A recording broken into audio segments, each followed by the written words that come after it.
Hello, everybody. Welcome into Sports by GSMC Podcast Network. I'm your host, Jeremy Lapidus. Today, we have a full day of sports news. Lots of breaking news from yesterday, including Brandon Aiyuk signing a massive 4-year, $120 million deal, making him a top 5 paid receiver in the NFL. We'll break down the whole Brandon Aiyuk saga. It has absolutely been a saga. We'll start with that in just a second, as well as covering all of the biggest stories from last night's college football games and doing a little bit of a preview for all of the biggest games on this weekend's calendar for week 1 of the college football season.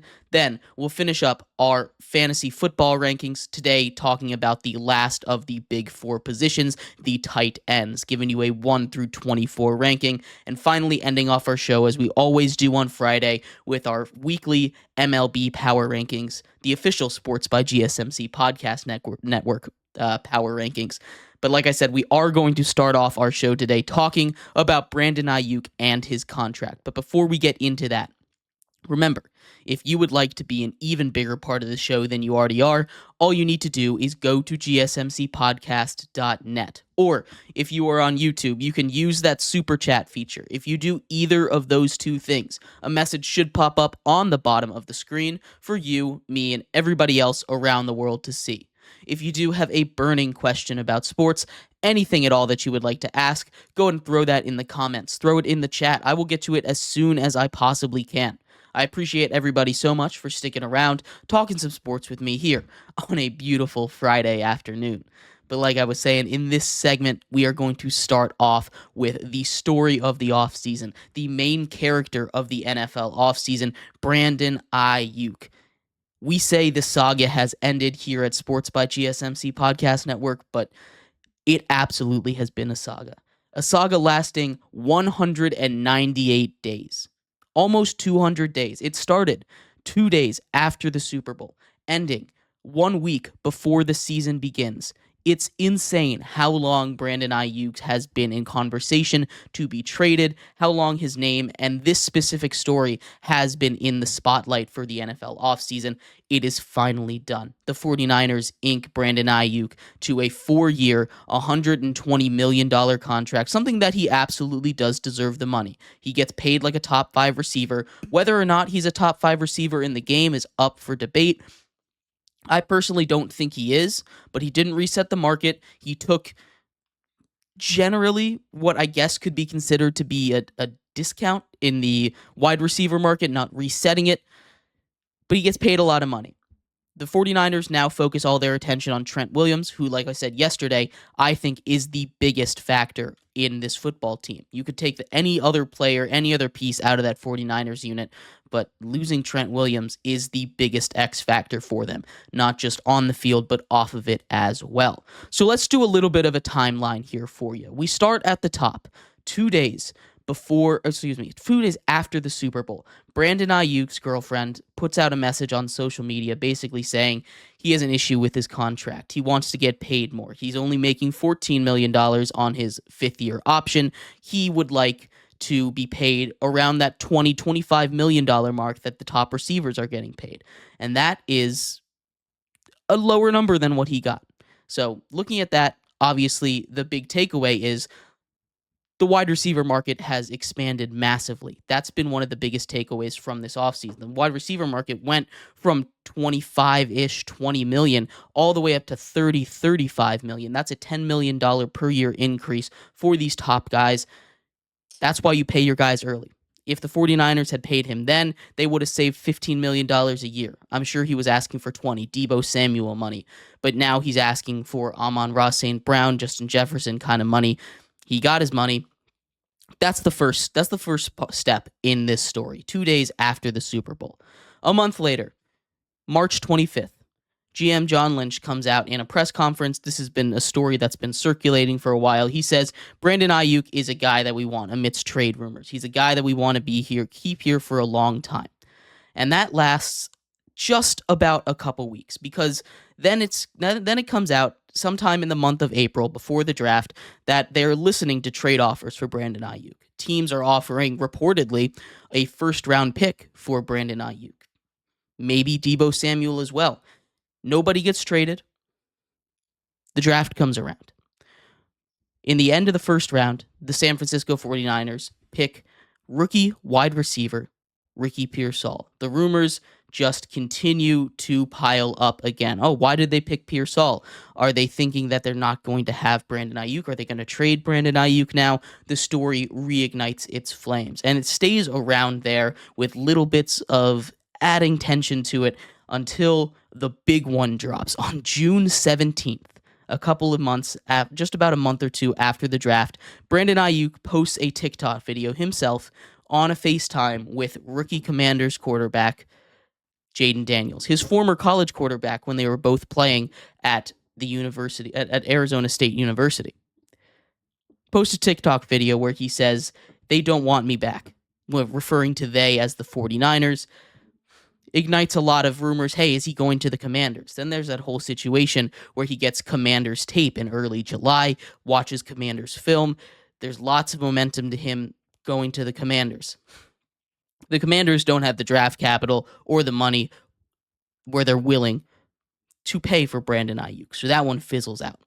After a month of will they, won't they, another big thing comes through. A formal trade request, this time from Brandon Aiyuk. This one really felt like nothing at that point of it. It's one of those things where we take a look and we're like, oh, he's basically been on the trade block this whole time. But a formal trade request from Brandon Aiyuk himself feels like, hey, ties are severed. It makes it a lot harder to come back.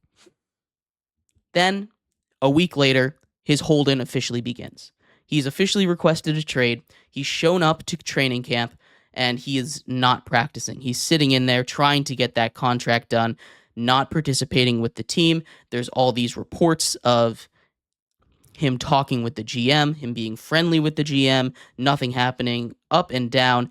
And then 10 days later, just about on August 5th, news breaks that the 49ers have trade packages set up with two teams, the Browns and the Patriots. They have trade packages set up with both of them.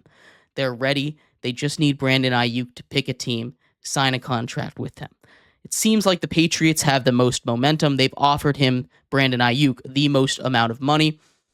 Brandon Aiyuk says no to the Patriots, or the Patriots drop out. We don't know exactly what happens. My best guess is he said no to the Patriots. Throughout the rest of August, all the way through about August 10th, we have the Browns and the Steelers who join in once the Patriots are done. Now, Brandon Aiyuk gave an interview on a podcast earlier in the summer. He said his two teams that he would like to play for were the Commanders with Jaden Daniels and the Steelers with Mike Tomlin. Those two teams were kind of out of the mix. They weren't willing to pay the price either for Aiyuk or for the 49ers. They were kind of out there. But Brandon Aiyuk, as of the early August, rejects both the Browns and the Steelers' offer. But the 49ers have made an offer to him. We don't know what the offer is. The offer stands. This holdout continues. It seems like they're not getting any closer together. Reporting on this continues. Like I said, we talked about this before yesterday. We talked about how it seemed like they were preparing to play week one without Brandon Aiyuk. In fact, John Lynch and Kyle Shanahan came out a couple days ago and said, we're preparing to play week one without Brandon Aiyuk and Trent Williams. But at the last hour, last night around 8 p.m.-ish, 7-ish, Brandon Aiyuk officially signs a contract with the San Francisco 49ers, a 4-year, $120 million deal, front-loaded deal, which is good for the 49ers. This reportedly is the same deal that was offered to him on August 10th, when the 49ers first really started to revamp their efforts to keep Brandon Aiyuk in the building, keep him from walking away in a trade. Why it took so long for this to happen, I don't know. There have been people that have been blaming the 49ers, saying, if you had done this back in February and extended him, you would have only had to pay him $25 million instead of $30, which maybe you're right. But this move feels more like it's on the timeline of Brandon Aiyuk. Brandon Aiyuk is the way that the Brandon Aiyuk camp handled this situation kind of feels like master negotiations, right? They saw how big of a wide receiver market explosion was about to happen. And anyone could see it if you looked at it. There were 12, 13 wide receivers that got huge extensions this year. They were just all up at the same time. Everybody saw it coming. I saw it coming. A lot of analysts saw it coming, and the Brandon Aiyuk camp saw it coming. And I think they handled this incredibly. Now, it is annoying how often they were in the news, but that's how you get a negotiation done. That's how you get your guy to go from someone that would make $20 million to a guy that's making 30. I give a lot of credit to the agents, to their camp, to whatever strategist came up with this plan to keep him in the news cycle. Now, it only works because he's coming off of a 1,300-yard season, a very, very, very good performance in the playoffs, and everything else that he did, and that worked to his favor as well. But I think the reason this took so long was because Brandon Aiyuk was intentionally holding out a little bit longer, trying to get the best deal as possible. He's had about 3 or 4 options on the table at one point, and he chose the best one. The 49ers give him the best chance at winning. It's a system that he knows works for him. It's a team that already works for him. It's the best team that is going to give him a deal. So I think this was a masterclass in negotiation for Brandon Aiyuk and his team. Good job for them. The 49ers do need Brandon Aiyuk. He's a very good receiver, but I'm very impressed with how the negotiations went. But let me know what you think of the Brandon Aiyuk saga. If it went on too long, which, yeah, it objectively went on too long. 198 days to get a contract and to stay in the news cycle is objectively way too long. The entire offseason is way too long. But good on him for getting a deal done. Let me know what you think. We're going to take a quick break here. When we come back, we're going to talk a little bit about college football. We're going to go over all of the games from yesterday, including Colorado sneaking out with a tight win against a very good North Dakota State team, as well as North Carolina escaping with a tight defensive win over Minnesota, as well as every other major game that's coming up this weekend in the world of college football. So stick around for that. We'll be right back here on Sports by GSMC Podcast Network.